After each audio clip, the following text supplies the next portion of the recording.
사랑과 긍휼이 풍성하신 하나님 아버지, 지난밤도 주님의 날개 그늘 아래에서 저희의 생명을 지켜주시고 새날 새 아침을 열어주시니 감사를 드립니다. 이 시간 저희에게 충만한 은혜를 부어주시어 더 깊은 감사와 더 깊은 사랑으로 이 하루를 살아내게 하여 주시고, 어려운 우리의 현실 속에서도 낙심치 않고 잠잠히 주님을 기다리는 믿음을 더하여 주시옵소서. 젖된 아이가 그 어머니의 품 안에 있음 같이 저희의 영혼이 주님 안에서 고요하고 평온케 하여 주옵소서. 언제나 우리의 슬픔을 찬송으로 바꾸시는 우리 주 예수님의 이름으로 기도드리옵나이다. 아멘. 하나님 말씀 신약 빌립보서 3장 1절부터 11절까지 말씀입니다. 빌립보서 3장 1절부터 11절까지 말씀. 한 목소리로 합독하시겠습니다. 끝으로 나의 형제들아, 주 안에서 기뻐하라. 너희에게 같은 말을 쓰는 것이 내게는 수고로움이 없고 너희에게는 안전하니라. 개들을 삼가고 행악하는 자들을 삼가고 몸을 상해하는 일을 삼가라. 하나님의 성령으로 봉사하며 그리스도 예수로 자랑하고 육체를 신뢰하지 아니하는 우리가 곧 할례파라. 그러나 나도 육체를 신뢰할 만하며 만일 누구든지 다른 이가 육체를 신뢰할 것이 있는 줄로 생각하면 나는 더욱 그러하리니, 나는 8일 만에 할례를 받고 이스라엘 족속이요 베냐민 지파요 히브리인 중에 히브리인이요 율법으로는 바리새인이요 열심으로는 교회를 박해하고 율법의 의로는 흠이 없는 자라. 그러나 무엇이든지 내게 유익하던 것을 내가 그리스도를 위하여 다 해로 여길 뿐더러 또한 모든 것을 해로 여김은 내 주 그리스도 예수를 아는 지식이 가장 고상하기 때문이라. 내가 그를 위하여 모든 것을 잃어버리고 배설물로 여김은 그리스도를 얻고 그 안에서 발견되려 함이니, 내가 가진 은혜는 율법에서 난 것이 아니요 오직 그리스도를 믿음으로 말미암은 것이니 곧 믿음으로 하나님께로부터 난 의라. 내가 그리스도와 그 부활의 권능과 그 고난의 참여함을 알고자 하여 그의 죽으심을 본받아 어떻게 해서든지 죽은 자 가운데서 부활에 이르려 하노니. 아멘. 오늘 매일 성경을 보니까 제목이 아직 끝나지 않은 경주라고 되어 있습니다. 사도 바울은 빌립보서에서도 등장하지만 그의 여러 곳에서 우리의 신앙 여정을, 사명을 향한 우리의 이 여정을 다름질, 그러니까 달리기 경주와 비교하고 있습니다. 달리기의 특징이 무엇일까요? 결승점까지 포기하지 않고 최선을 다해 달려야 된다는 것이죠. 끝날 때까지는 끝난 것이 아니라는 것입니다. 초반에 스타트가 아무리 좋고 빠르다고 할지라도 결승점까지 가지 않고 중간에 포기하고 만다면, 결승점에 이르지 못한다면 아무 소용이 없는 것이죠. 또한 달리기를 할 때 규칙대로 정해진 트랙, 경로를 따라서 달려야 합니다. 우리의 신앙 여정도 바울이 이와 같다고 이야기한 것이죠. 결승점까지, 그러니까 주님 만나는 그날까지 포기하지 않고 우리의 이 신앙의 여정, 사명의 여정을 다하고 충성을 다해야 할 줄로 믿습니다. 왕년의 믿음, 예전의 믿음이 중요한 것이 아니라 바로 오늘의 믿음이 가장 중요하다는 사실을 깨달으실 수 있는 모든 분들이 되시길 축복합니다. 또한 좌로나 우로나 치우치지 않고 오직 진리의 말씀, 복음만을 붙들고 영광의 부활에 이르기까지, 주님 품에 안기기까지 전진해 나가야 할 줄로 믿습니다. 우리는 분명 예수님을 구주로 영접함으로 믿음으로 구원을 받지요. 거듭나고 하나님의 자녀가 됩니다. 그리고 언제 죽음을 맞이한다고 해도 우리의 영혼은 천국에 갈 수 있습니다. 그런데 생명의 삶을 공부하신 분들은 아시겠지만 이것이 모든 구원을 다 설명하는 것은 아닙니다. 과거적 구원이라고 표현을 하잖아요. 과거의 십자가를 통해서 우리의 영혼을 주님이 구원하신 것입니다. 그러나 구원은 예수님을 닮아가는 성화, 매일매일 예수님을 닮아가는 이 과정, 이 현재적인 구원, 그리고 예수님께서 재림하실 때 완성된 하나님의 나라에 부활의 옷을 입고 참여하게 되는 미래적인 구원까지 포함합니다. 즉 이제 저와 여러분은 믿음으로 이미 구원받았지만 구원의 완성을 위해서 현재적인 구원 그리고 앞으로 미래적인 구원을 소망하며 계속해서 다름질해 나가야 된다는 것입니다. 이제 저와 여러분은 지옥 가지 않기 위해서 다름질 열심을 내는 것이 아니라 하나님께 영광을 돌리고 하나님이 저와 여러분을 예비하신 면류관과 상급을 위하여서 다름질해야 할 줄로 믿습니다. 사도 바울은 이 사실을 알고 있었기 때문에 아직 끝나지 않은 경주라고 아마 오늘 말씀 제목을 이렇게 잡은 것 같습니다. 그래서 오늘 말씀 사도 바울은 빌립보 교회 성도들을 향하여서 육체를 자랑하는 율법주의자들을 경계하라고 권면하고 또 자기 자신이 그러했듯이 그리스도를 아는 지식을 가장 귀하게 여기며 부활의 영광에 이르기까지, 이 현실에 안주하지 말고 부활의 영광에 이르기까지 예수님의 고난과 죽음에 동참할 것을 오늘 말씀을 통하여서 권고하고 있습니다. 다시 볼까요? 1절입니다. 끝으로 나의 형제들아 주 안에서 기뻐하라. 오늘 말씀 이렇게 시작합니다. 바울은 지금 그냥 형식적으로 형제들이라고 부르고 있는 것이 아니죠. 빌립보 교회 성도들을 향한 정말 사랑을 담아서 형제들아라고 부르고 있는 것입니다. 사실 유대인들은 유대인끼리만 형제로 여기는데 이제 바울에게는 예수 그리스도 안에서 이 이방인 빌립보 교회 성도들도 형제가 된 것입니다. 피는 물보다 진하다라는 혈연 관계를 강조하는 말이 있죠. 하지만 저와 여러분에게는 예수님의 피는 그 무엇보다 진함을 믿으실 수 있기를 주님의 이름으로 축원합니다. 우리는 예수님의 피가 흐르는 형제 자매입니다. 십자가 은혜 가운데 한 믿음 한 사랑으로 구원받은 하나님의 자녀들은 이제 예수님의 피가 흐르는 한 가족이라는 것입니다. 세상이 악해져 가서 가족의 연도 끊는 시대가 되어가고 있지만 예수님의 보혈로 하나가 된 우리 천국 가족들은 결코 끊어질 수 없음을 기억해야 합니다. 왜냐하면 저와 여러분을 향해 부어진 하나님의 사랑이 끊을 수 없는 사랑이기 때문입니다. 그 사랑으로 우리가 또한 묶인 것이죠. 예수님께서 자기 육체를 십자가에 내어주신 것은 우리 개개인의 죄를 씻어주실 뿐만이 아니라 하나님과 우리 사이에 막힌 담을 무너뜨리실 뿐만이 아니라 우리 사이의 모든 막힌 담 또한 무너뜨리시고 하나 되게 하기 위하셨음을 기억하실 수 있는 이 아침이 되시기를 부탁드립니다. 그래서 우리가 교회 안에서 이 신앙 공동체 안에서 어른을 만난다면 육신의 부모님을 사랑하는 만큼 공경하는 만큼 함께 신앙생활하는 공동체의 어른들을 사랑하고 공경해야 하죠. 형제 자매간 친형제 자매간 우리가 우애하듯이 신앙 공동체 안에서 남자 여자 남성 여성 누구든지 서로를 깨끗한 마음으로 친절히 대해야 할 줄로 믿습니다.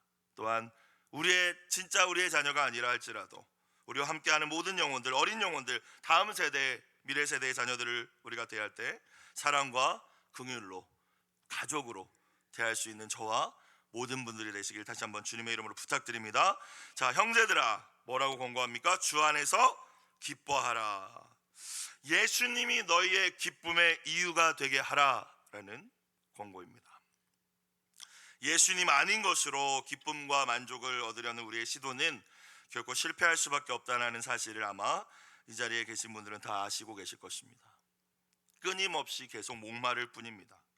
지난 주일 우리가 나누었던 말씀처럼 그것은 하나님께서 미워하시는 우상 숭배의 죄악이겠죠. 생수의 근원이 되시는 예수님이 계신데 내 스스로 내 목마름을 채우겠다고 물도 나오지 않는 무릉덩이를 계속 파는 수고를 하는 것입니다. 상황과 환경이 어렵고 현실이 막막할지라도 여러분을 향하여서 십자가를 통해 이미 베푸신 그 하나님의 사랑과 은혜를 기억하며 감사하실 수 있기를 주님의 이름으로 축복합니다. 그러면 여러분 안에서 사라졌던 그 기쁨이 다시 샘솟듯이 솟아나게 될 줄로 믿습니다. 왜냐하면 예수님께서 사마리아 여인에게 그 말씀을 하시지 않았습니까? 네가 그 마시는 물은 언젠가 다시 목마르겠지만 내가 주는 물은 영원히 목마르지 않는 샘물이 되리라 말씀하셨습니다. 지나온 여러분의 인생 여정 구비구비 또 여러분의 받은 복을 세어보십시오. 감사의 결단과 고백 가운데 우리의 환경과 관계없이 우리 영혼 깊은 곳에서부터 솟아나는 기쁨과 찬양이 여러분 가운데 회복되시길 주님의 이름으로 축복합니다. 기쁨과 감사와 은혜가 새 쌍둥이라고 목사님 언제나 말씀하셨듯이 우리 안에 기쁨이 사라졌다면 의지적으로 감사를 고백해 보세요. 순간순간 하나님 오늘 아침도 일어나게 해주셔서 감사합니다. 하나님 아침에 씻을 때 따뜻한 물이 잘 나올 수 있는 깨끗한 화장실을 주셔서 감사합니다. 새벽 예배 나오는데 거리가 좀 있는데 또 차가 있어서 하나님 얼마나 감사합니까? 감사합니다. 이 작은 것들을 감사할 때에 우리 안에 사라졌던 기쁨이 예수님 안에서 누릴 수 있는 그 기쁨이 회복되게 될 줄로 믿습니다. 자, 그러면서 이제 1절 후반부를 볼까요? 너희에게 같은 말을 쓰는 것이 내게는 수고로움이 없고 너희에게 안전하다. 이 같은 말이라는 것은 앞서 이야기한 기뻐하라는 말이 아니라 이제부터 바울이 이야기할 유대주의자들에 대한 경계에 관한 말입니다. 그러니까 이전에도 바울이 빌립보 교회 성도들에게 이 이야기를 했었던 것 같아요. 유대주의자들을 경계하라고. 근데 내가 이 말을 또 하지만 잘 들으라는 거예요. 나도 귀찮지 않다, 수고롭지 않다, 그리고 이 말 잘 들어야 너희가 안전하다. 그러니까 내가 이 말 다시 하겠다라고 바울이 이야기하는 거죠. 자, 2절 봅시다. 어떤 말입니까?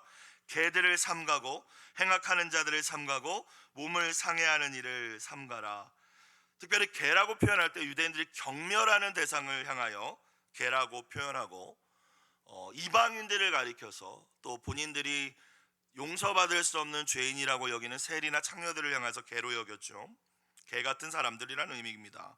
하나님의 구원 밖에 있는 이들이고 진리를 거스르는 자들이라는 의미입니다. 근데 바울은 지금 이 개들이라는 표현을 유대주의자들을 향하여 쓴 것입니다. 행악하는 자들, 원어적인 의미는 악한 일꾼들, 앞에 나와 있는 그 개 같은 사람들과 같은 의미이고요. 왜 이야기를 이런 좀 격한 표현으로 하고 있는가? 몸을 상해하는 일이라고 나왔는데 이 몸을 상해하는 일은 할례를 의미합니다. 그러니까 유대주의자들이 교회 안에 들어와서 할례를 받지 못하면 구원을 받지 못한다. 너희가 예수님 믿는 것만으로 충분하지 않다. 할례를 행해야 되고 율법을 준수해야 된다라고 주장하는 유대주의자들이 이 빌립보 교회 안에도 들어와서 성도들을 혼란하게 만들었었던 것 같습니다. 미혹시켰던 것 같아요. 그러니까 바울이 개들이라고 표현하고 있습니다. 하나님의 은혜로 구원받았음을 믿지 못하고 자기 의를 주장하는 자들, 할례를 행해야지만 구원에 이를 수 있다고 주장했던 그 유대주의자들 경계하라는 말씀이죠. 여러분, 우리의 자녀들이 어떤 친구를 사귀어야겠습니까? 물론 신실한 친구를 잘 사귀고 성실한 친구를 사귀는 것 중요합니다. 술 먹고 담배 피고 세상을 즐기는 이들과 어울리는 것도 주의해야겠지만 진리를 떠나서 이단의 교훈을 따르는 자들에게 미혹되지 않기를 무엇보다도 가장 주의해야 할 줄로 믿습니다. 2절에만 삼가라라는 표현이 몇 번 등장하죠? 3번 등장합니다. 그죠? 조심해라, 조심해라, 조심해라 이거예요. 여러분, 양의 탈을 쓰고 접근하는 이단들에게서 여러분 어떻게 우리의 자신과 우리의 자녀들을 지켜낼 수 있겠습니까? 진리의 말씀으로 언제나 무장해야 할 줄로 믿습니다. 그래서 이 일을 위해서 교회 공동체는 특별히 말씀 사역자들, 맡겨진 영혼들을 위해 생명을 걸고 말씀을 준비하고 최선을 다해서 선포하고 가르쳐야겠죠. 또 우리의 자녀들은 그 말씀을 잘 들을 수 있도록 교회에서뿐만이 아니라 가정에서도 그 말씀을 부모님과 함께 나눌 수 있는 분위기들을 여러분 만드셔야 합니다. 또 매일 가정에서 부모님들과 자녀들이 함께 성경을 읽고 묵상하는 일도 중요한 일입니다. 우리가 시편 119편을 나누면서 계속 반복하지 않았습니까? 삶 공부 등 건강한 교회 채널들을 통해서 말씀을 배울 수 있는 기회가 주어질 때마다 또 삶 공부야?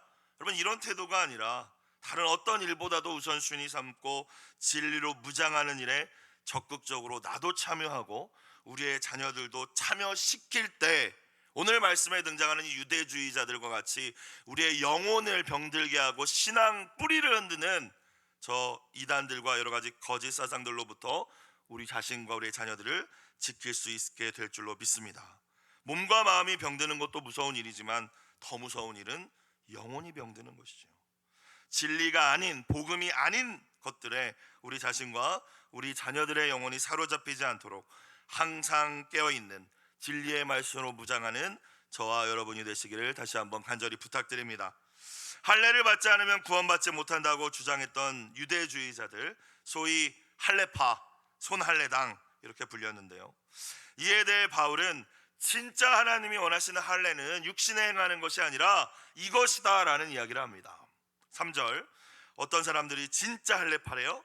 하나님의 성령으로 봉사하며 그리스도 예수로 자랑하고 육체를 신뢰하지 아니하는 우리가, 예수님 안에 있는 우리가 곧 할례파다라고 이야기합니다. 여기서 하나님의 성령으로 봉사하며 라고 이야기했는데요, 봉사하다의 원어 섬기다 그리고 예배하다의 의미가 있습니다. 육체의 할례가 중요한 것이 아니라 성령님을 의지하며 마음과 정성을 다해 예배하는 것이 중요하다는 것입니다. 겉모습보다 우리의 중심이 중요하고 그 중심으로 드리는 예배가 중요하다는 것이죠. 그리스도 예수로 자랑하고, 유대주의자들은 자신이 유대인이라는 것과 또 할례 등 율법을 내가 지키고 있다는 것을 자랑했습니다.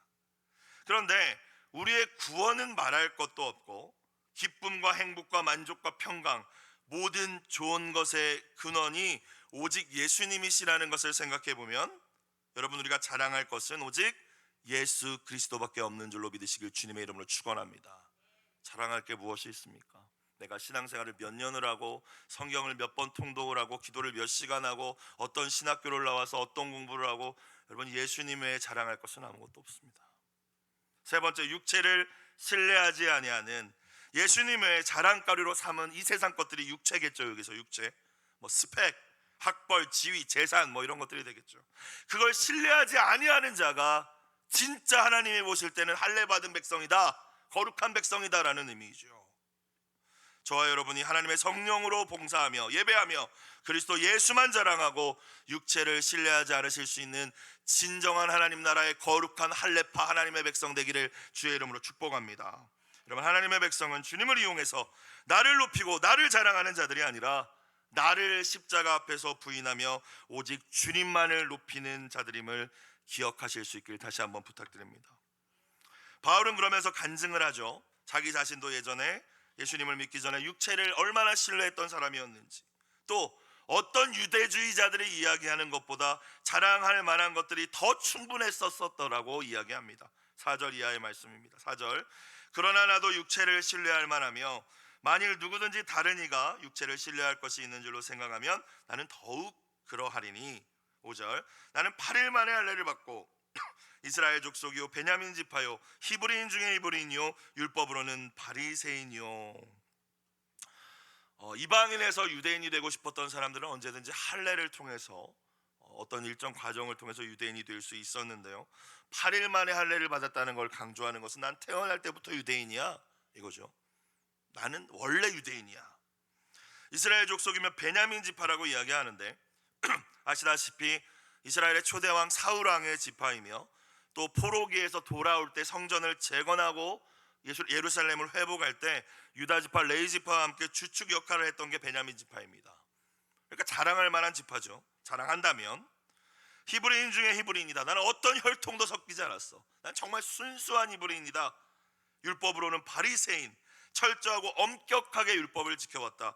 그리고 들어본 적이 있으실 것입니다. 당대 가장 존경받는 랍비였던, 유대교 랍비였던 가말리엘이라는 랍비 밑에서 사도 바울은 공부했습니다. 지금으로 이야기하면 가장 좋은 대학교에서 공부했다라고 할 수 있어요. 자, 그런 것들을 내가 자랑할 수 있는 사람이라고 이야기하는 거죠. 6절, 또 열심으로는 교회를 박해하고 율법의 의로는 흠이 없는 자다라고 이야기합니다. 바울이 냈던 열심이 어떤 열심입니까? 율법을 철저하게 지키려는 나름대로의 열심이었습니다.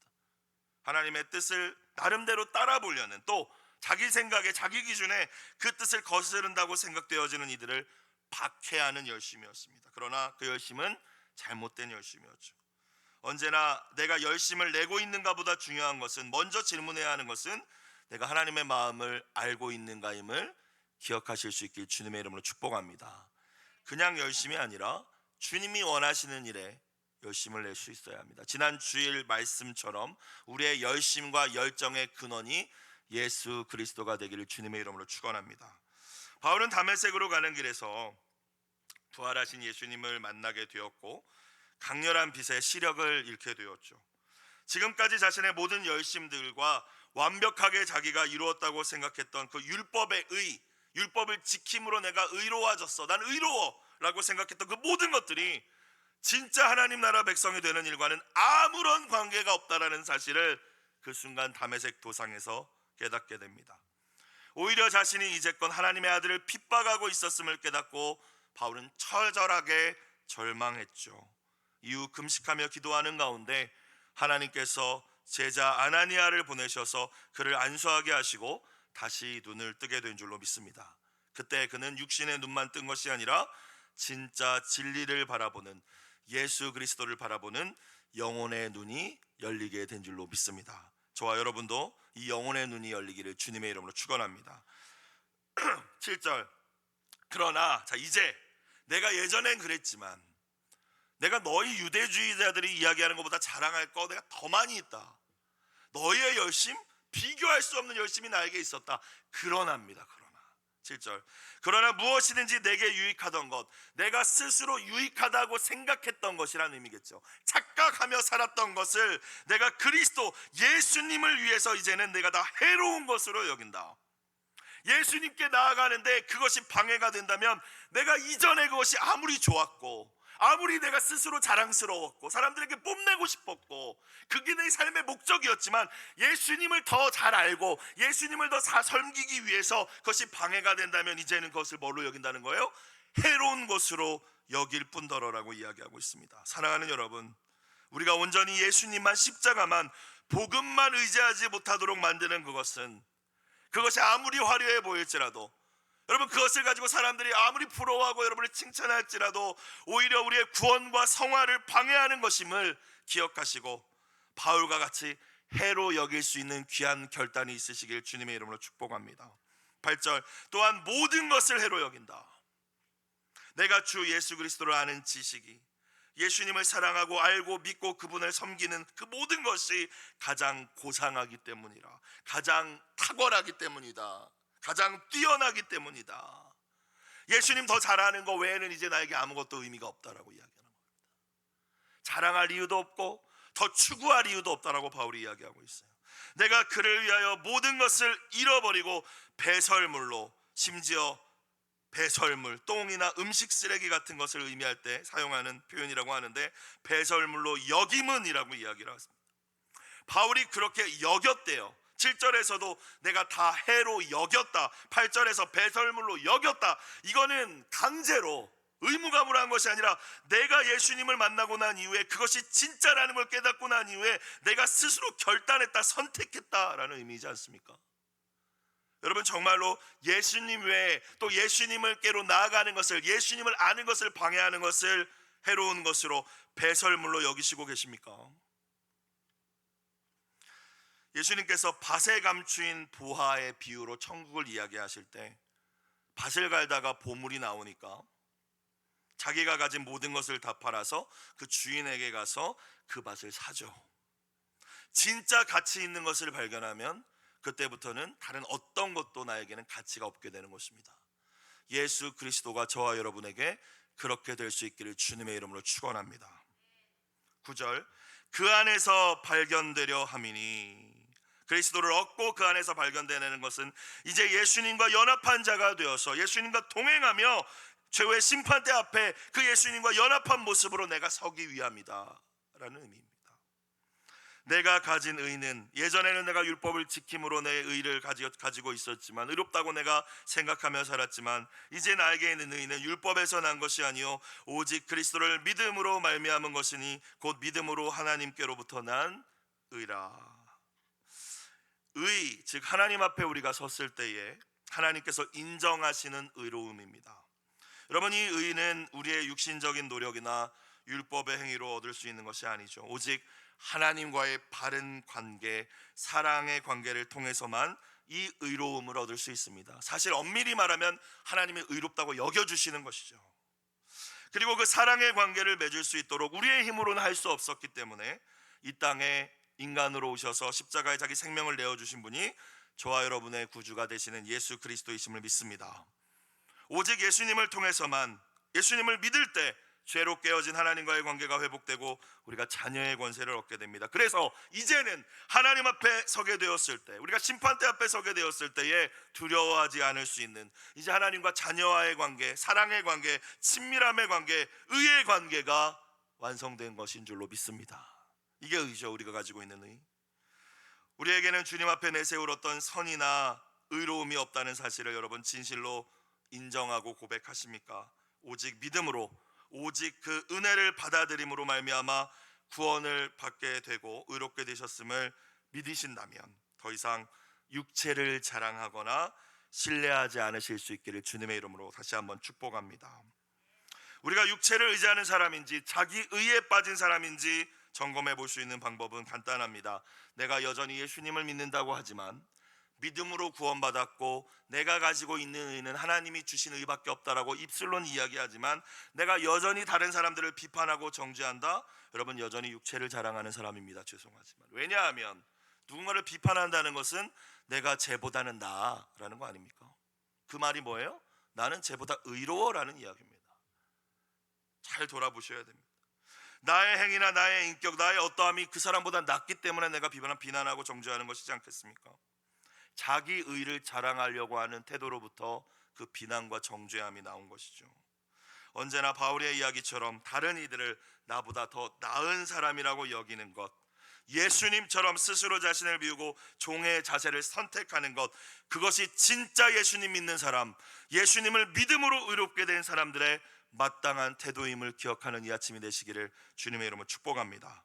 마지막 10절 11절, 내가 그리스도와 그 부활의 권능과 그 고난의 참여함을 알고자 하여 그의 죽으심을 본받아 어떻게 해서든지 죽은 자 가운데서 부활에 이르려 하노니. 자, 여기서 오늘 매일 성경 제목이 나온 것 같아요. 예수님 영접해서 의를 얻었는데 바울이 계속해서 달려가겠다라는 표현이지 않습니까? 세 번역으로 10절 11절을 보면 이렇게 되어 있습니다. 내가 지금도 바라는 것은 그리스도를 알고 그분의 부활의 능력을 깨닫고 그분의 고난에 동참하여 그분의 죽으심을 본받는 것입니다. 그리하여 나는 어떻게 해서든 죽은 사람들 가운데서 살아나는 영광의 부활에 이루고 싶습니다. 이 고백이 저와 여러분의 고백과 기도의 제목이 되기를 주님의 이름으로 축원합니다. 바울이 고백한 것처럼 날마다 예수님을 더 깊이 알게 해주세요. 이 첫 번째 기도 제목이 되기를 원해요. 날마다 예수님을 더 많이 사랑하게 해주세요. 예수님을 알고 예수님을 사랑하는데 방해되는 것은 정말 배설물로 여길 수 있는 주님 바울과 같은 믿음의 결단이 내 안에 있게 해주세요. 바울이 또 고백했듯이 부활하신 그 주님의 권능이 2000년 전의 사건으로 끝나는 것이 아니라 오늘 나의 삶에 그 부활의 주님의 권능이 나타나게 해달라는 기도와 소망이 있어야 할 줄로 믿습니다. 부활의 권능이 나타나면 우리의 삶에 어떤 변화가 일어날까요? 세상을 두려워하지 않는 예수님의 증인이 되겠죠. 죽음도 두려워하지 않게 되니까요. 마지막 바울이 이야기한 것처럼 고난에 동참하며 그분의 죽으심을 본받기 원합니다. 바울과 같은 기도로 우리가 나아가야 한다는 거예요. 내 자아가 주인이었던 옛사람들을 이제 벗어버리고 예수님을 진짜 주인으로 모시고 사는 새로운 삶, 나는 죽고 예수로 사는 삶을 살아가는 것입니다. 또 그렇게 복음을 위해 사는 삶 가운데 만나게 되는 고난과 핍박이 있다면 예수님의 고난에 동참함을 기억하고 믿음과 감사로 감당하는 것, 그렇게 바울과 같은 태도, 바울과 같은 믿음으로 믿음에 우리에게 남아있는 믿음의 경주를, 끝나지 않은 이 경주를 끝까지 우리의 종착점까지 지치지 않고 달려갈 수 있는 모든 분들이 되시기를 주님의 이름으로 축복합니다. 기도드리겠습니다. 사랑과 은혜가 풍성하신 하나님 아버지, 부활하신 예수님을 만나고 복음의 능력을 경험했던 사도 바울처럼 우리도 예수님을 아는 지식에 방해가 되는 그 모든 것들을 이제는 배설물로 여기며 예수님의 고난에 동참하고 그 죽으심을 본받는 진짜 새로운 삶을 살아가기 원합니다. 우리의 노력이나 우리의 가진 것들을 자랑하며 남들과 비교하는 어리석은 삶을 이제는 버리게 하여 주시고 예수님 안에서 우리의 진정한 가치를 발견하고 이제는 오직 예수님만 자랑하는 삶을 살아가게 하여 주시옵소서. 예물들은 손길을 기억하여 주시고 자녀들을 향한 눈물의 기도에 응답하여 주셔서 사랑하는 귀한 자녀들이 진리의 말씀 위에 설 수 있도록 하나님 축복하여 주옵소서. 모든 말씀 예수님의 이름으로 기도드리옵나이다. 아멘. 주기도문드리